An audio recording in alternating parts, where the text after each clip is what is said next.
go presentation now. Can we please have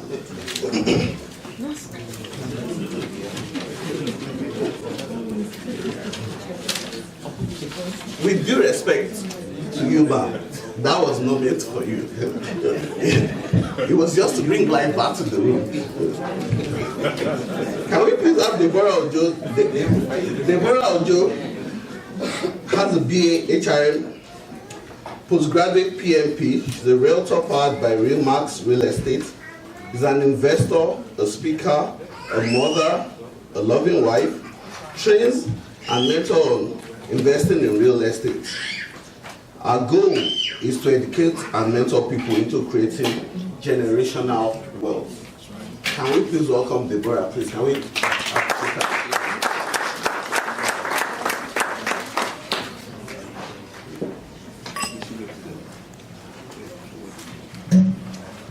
Hello everyone. It's nice to meet everyone here. I'm so happy to be part of my people. You know, I talk everywhere and sometimes I don't have this much Nigerians talking to me. So this is truly a privilege. I've known Madam Esther for a while. I didn't know that. I hear her speak Yoruba sometimes, but I didn't know that she was the Esther Abraham. So it's important to network, you know, it's important to know ourselves. And now I'm going to be networking with her more. So I want to thank all the members of CMP, particularly the directors, for putting this platform together. It's very important for us to network, and this vision has been long due. So I want to thank them so much for their selfless service, for their selfless service, and for believing in us as Nigerians. So with that being said, I'm going to be talking about how real estate is going to help us to achieve our goals. How real estate can help us to achieve our goals. But before I dive into that, I just want to ask us a question. What are your goals? I mean, why did we leave Nigeria to come over to Canada? Mostly because of social reasons, but also because of economic goals. If I asked my dad, he could tell me maybe he wanted to supplement his income or maybe have time with his family or financial goals. But I want to ask us for something. What are your goals? If you do have a goal, do you have it written down? Like for me, I have a dream board where I have my goals. So if I wanted to go to Disneyland with my daughter, you know, for the year, I'm going to have a dream board so I can look at it and that will remind me. And then I can make steps in order to achieve those goals. So maybe you want to supplement your income. Maybe you want to afford a better lifestyle. You want to be able to spend time with kids. Sometimes our daughters will ask us, Mommy, are you working again today? Mommy, can you stay home with us today? But Mommy can't. Mommy has to work. And some of us just want to stop this, you know, rat race. Maybe a lot of people love their job, but some people don't like their job. They're just doing it, you know, to get by. What are some of the things we can do to still afford the lifestyle we want, but also do the jobs that we want? Or maybe generational wealth.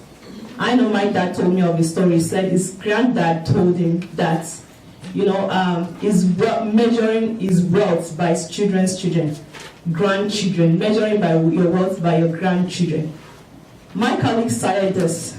They buy a house for their child as soon as the baby is born. And you can just imagine, as the baby is growing, so is the net worth of the baby. The market price of that property is growing. The market worth of that property is growing as well. And to me, this is fantastic. Because literally, by the time your baby is in college or university, they are debt-free. They don't have to work if they don't want to work. They can do the things they love. Your goal could be maybe retirement. You want to retire early, maybe 5 more years, 10 more years, or you just want to retire comfortably. If your goal is this, then how specific is your goal? Do you know how much it's going to take you to retire comfortably in Canada? When I researched this, I was shocked.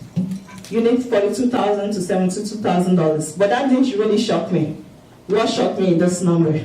So if I'm living between the age of if I retire at 65 and I'm living for 25 more years, I need this much saved, over $1 million saved. And I don't want this number to really scare us that much. It just means we need to reverse engineer our plan and make sure we have a plan to work towards this number. And your number could be different. I mean, depends on your lifestyle. I want to tell you a story of how I started real estate. You know, as an immigrant, a young girl, don't ask now how long I've been in Canada. Sometimes it goes by so fast. But as a young girl, I remember I wanted to be successful like everybody else. And I was sitting in my parlor one day with my parents, and I was thinking to myself how much my landlord was making. You know, it was 144 apartment building. And I did the numbers, and I thought to myself, this man is making money even if he sneezes. In his sleep, he's making money. His children doesn't have to work if they don't want to. And you know, I decided that I was going to be a landlord so that I can make that much money. Of course, while providing safe and affordable shelter for people. And because I had programmed myself like this, I remember one day my sister was just gisting with me. You know, she was saying, by the way, you know, Sally was going to foreclose her house because she couldn't afford it anymore. So I said, you know, a light bulb just turned on in my head. I'm like, yeah, this is an opportunity because I know I can buy the house below market price. So we went there, I did all the numbers, I calculated everything. I was going to rent it out. It was a 3-bedroom. I was less than 20 years old. So I went to the bank, but my friends in the bank didn't agree with me. They said I was too young. And then I was working part-time. So their rules were just so strict. They didn't give me the mortgage. But I didn't give up. I asked my professor at the university and I said, what course do you think I can take to help me learn about mortgages, you know, real estate investment and everything? And he said, Deborah, don't worry. You worry too much. You're going to figure it out when you buy your first house. Don't worry. And to me, I don't understand the logic. I mean, I spent so many years, at least a semester, learning the right side of the triangle and how to calculate that. And it's never made me $1 till now. But the biggest investment that I'm going to make, you're going to figure it out. I can't still understand that logic. But then, I went a step further. I spoke to my dad. My dad is here, by the way. Hello. So I spoke to him. I said, Daddy, this is what I want to do. I showed him the numbers, showed him the projections. And you know, as immigrants, sometimes we don't have enough information. So my dad just looked at me and said, sounds good. But what are you going to do when they run into difficult tenants? I said, what do you mean by that? He said, you know, some tenants are professional tenants. They know the loopholes and they're going to take advantage of you because you're young. And they can stress you, and this can really derail you. And you know, at the point I was less than 20 years old, like I said, I didn't have an answer to that question. So that fear crumbled that dream. I couldn't go forward. I thought to myself, we've been programmed, you know, work as hard as you can, go to school. I'm not saying it's bad, by the way, but it's not the only way. Go to school, finish school. By the end, you start to work. You know, if you need to work extra hours, get a second job. You know, work double shifts, and that's how you're gonna make your wealth. So I just let that slide. And a few years after that, I was married, started having kids, and it was time for us to buy our first house. So we went and we shopped around, and the area that I was gonna buy, I shopped around there too. And did you know that the price of that place had appreciated $30,000? And I thought to myself, oh my goodness, I missed it. I should have done this a few years back. At least I could have had $30,000 in my pocket. This is over a decade ago. You can imagine now $30,000, the worth of $30,000 at the time. But you know, after just, you know, talking to myself, I said, I can only go forward from this point. I don't want to spend my time regretting and wishing I had taken the step. So we went ahead, we bought our first home. And did you know that after buying that house, with 15 months into the house, it had appreciated $300,000 in 15 months. And you know, it's hard to be motivated when you're working at a job and you're not working at the other job and you just get money. So I said to my boss, I quit. I don't want to work with you anymore. So that's how I started, you know. I became a real estate investor and I went all out, became an agent. And with that 300,000, we bought our second house, we bought our third house. It's possible. Generational wealth is really possible.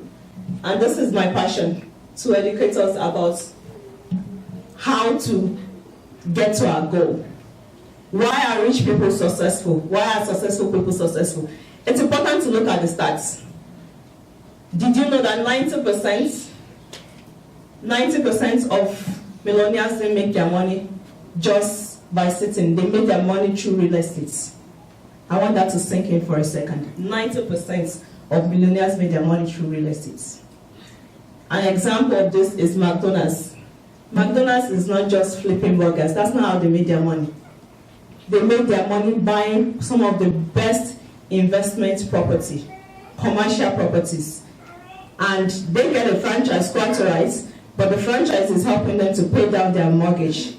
And as the franchise is helping them to pay down their mortgage, the market price naturally, by doing nothing, is going up. The market price of that property is going up. And as that is going up, so is the net worth of McDonald's going up. And this is how they make their money. Isn't that interesting? I want us to think about this, because it's important to know how people that are really rich, how goals are being achieved. Let's look at another statistics. Tenant versus owner. This might fascinate us. Do you know that a homeowner's net worth is 45 times greater than that of a tenant? If you're here and you're a tenant, I know it's a starting point and it's good to start like that. But if it's more than 2 years and you're still not working towards it, or you've not started, you're really making your landlord rich. Your net worth is capped at an average of $5,000. And his is increasing steadily.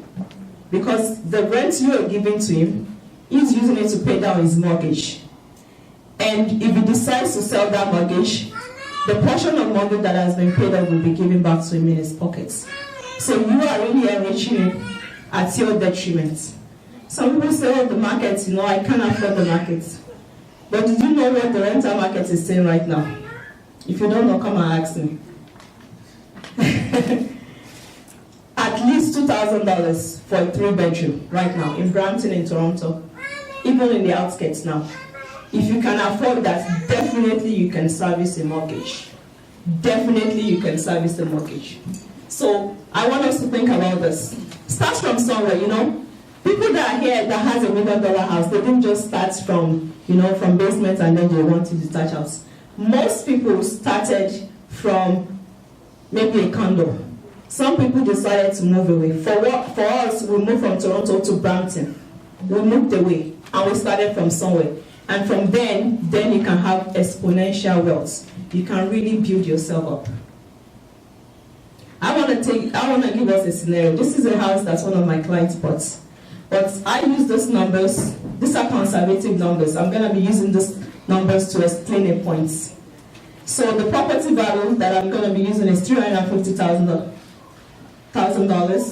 The amortization period is 30 years. And the interest rate of 4% and the appreciation rate of 3%. Those are all conservative numbers. If you are living in the GTA, you know that your house has appreciated more than 3% in the last year. So for that example, those are the multiple income streams, the way people really make money through real estate. There's something called cash flow. Don't let that fool you. Cash flow is basically the profits you make after paying all your expenses. So if you were renting a house out, how much would you make after paying all your rent, all your mortgages, you know, your insurance and everything? For this, my client, she made $500 a month, a total of $6,000 for a year. Principal recapture, that's another way of making money in real estate. It's basically the part of the mortgage that has been paid down. So if for the first year, a tenant as helper to basically pay this. And this is how you enrich your landlord. They have paid this down. So if she decides to sell, this is how much she's going to get at the end of the year. And passive appreciation. Passive appreciation, and not a lot of people love passive appreciation. Oh, my house has appreciated, $1 million. If you bought your house maybe 20 years ago, you really did good. You really made a good decision. But I also want to challenge us. If you are in that position, it's basically a neutral position, a zero position. Because you can capitalize on that equity sitting in your account, in your portfolio, and use it to buy a second property, a third property, a fourth property. And I'm going to be showing us some projections. Because really, the bank is taking the money and they are giving it back to you as credit card. Right? But if you buy a second property, with this portfolio, she puts 5% down, by the way, and she's gaining, so for $350,000, that's what? $15,000 or less. It looks to be about $15,000. And in the first year, she gained this much. Another thing I want to talk about is active appreciation. That's when you buy high and you want to sell low. And that's mostly the case for condo. Are you raising up your answer? Okay. And that's the case for condo. Or an investor like me, some people have the strategy why they just want to buy a crappy house, fix it up, put lipstick on it, and sell it back to you. And I know when I'm taking people around and saying, do you want this house? They say, oh, I don't like it, But they want a ready-made house. I just want us to think about this, because if I put $2 in a house, I'm going to sell it for you for $4. So if you really want to make wealth, you need to think about that. And if you want to start somewhere and your maybe bank gave you a budget of $350,000, you're not looking for a house that is already cosmetically done. If the word is like that. You want a house, you just want to start from somewhere. You can even rent it out. You don't have to live there. You don't have to move. Right? So at the end of 1 year, so these are the gross operating income. This is how much, expenses for insurance and other things, IQ and other things. And this is the debt service, the amounts she's paid, the interest rates. And this is the cash flow. And at the end of 1 year, that's our goal, right? So we talk about goal. If that is much closer to our goal than $5,000. A scenario one that I want to use is if you buy one income property and hold it for 15 years. How much is that projection? I don't know if I have any accountants here. Maybe I should put it to the test. Can you compute the numbers for me? So I use the same deal details to do this. And by the way, you can project this. If you have a goal, an end goal in mind, then you know how much you need. For how long do you need it by? So in year 15, after holding this house for 15 years, this is year 0. So year 0 is basically nothing. But in the first year, the cash flow again is $6,000, and all the other ways of making money. And by year 1, we said it had appreciated for $31,000. In year 15, how much is he gonna get paid? Cash flow of $90,000 in their pockets, just using that to, cruise around and eat whatever you want and do whatever you want. Principal recapture, she was to sell this house in 15 years, she'll get this much back from the bank. And passive appreciation is $195,000 plus. In total wealth increase at the end of year 15 is $400,000 plus. Just simply buying the house, doing nothing, sleeping there. You're gonna live in somewhere anyway, so you might as well just buy a house, don't do anything with it, and just gain dust in your pockets. Another scenario, what about if I buy one income property each year for 5 years? What are the projections? How is that gonna look? The other one we used year 15. This one I'm just using in 5 years. So if you want to retire earlier, or if your goal is maybe shorter than 15 years, what is the projection? And this is very possible, by the way.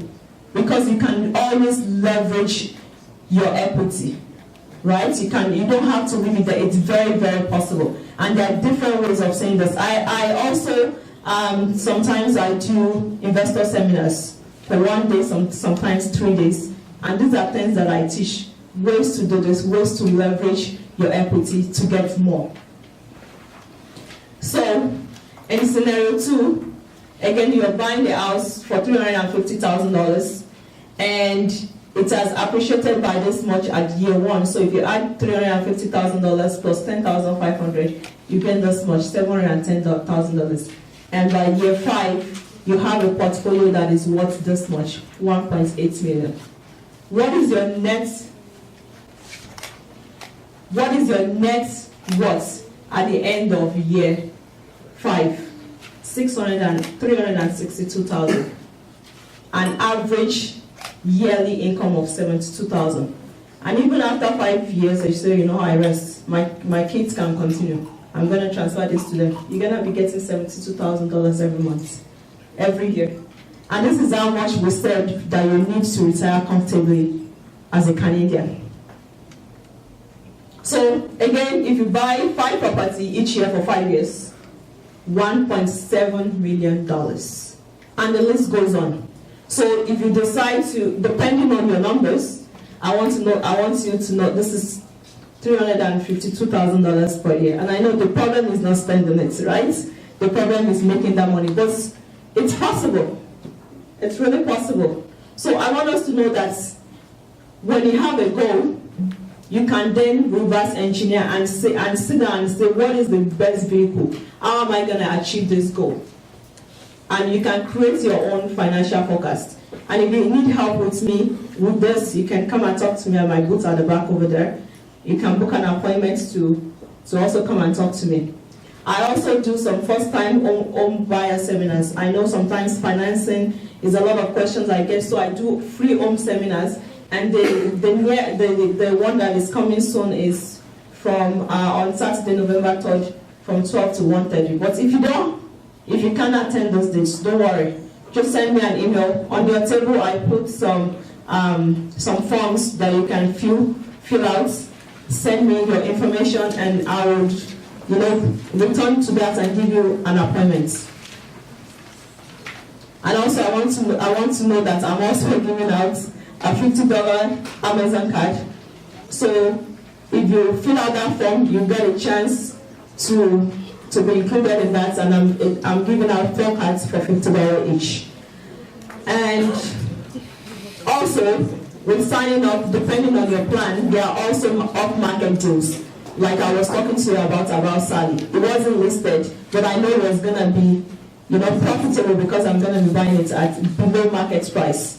So book your appointments for consultations. My time is almost over. But quickly, this is an opportunity to own a commercial property. It's closing in the end of 2019. It's already 70% sold, so it's not going to stay for a very long time. But if you need more information, I put booklets on each table where you can get more information. And you can also fill out that form and give me. Oh, you don't have it? I have it at the back there. Sorry. I have it at the back. So you can fill out the information and just tick, write the commercial property. And if you have specific question, you can talk to me at the booth today, or you can just write it down when you're filling out the form, and I will be happy to assist you. And thank you so much for listening. This is my contact information. Thank you so much. Just before Deborah leaves, I don't know. Maybe we'll just take one question before she leaves. If you have one burning question. Thank you, sir.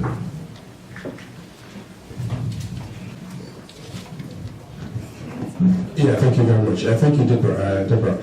You did pose a question to your dad, and that question is very, very critical for an investor. But, that's because there was more or less no answer. That kind of stopped your goal, your plan at that time. So now, with your experience as a real estate investor, how would you answer that question? And the question boils on, suppose you come across a difficult tenant, what do you do? Thank you. Thank you so much for that question. So what I should have done is when you're fearing to do something, it means you need to ask more questions. You need to research more. We should be able to research more to be able to get information to make an educated decision. So what I should have done is hire a property manager. And the property manager, they are skilled at, first of all, pre-qualifying clients. They use mostly agents. They pre-qualify clients. And also, they know the process of eviction. And also, with that cash flow that I was talking about, if I already did my projections using a real estate agent that understands the numbers, then you really have a cash flow. So even if there was 1 month, you had to evict your tenants, you still have some money in your pockets, right? And also, there are different multiple exit strategy. If my tenant is proven, which is, their stream, I can decide to sell the house with the tenants and get my money in my pockets. So thank you very much.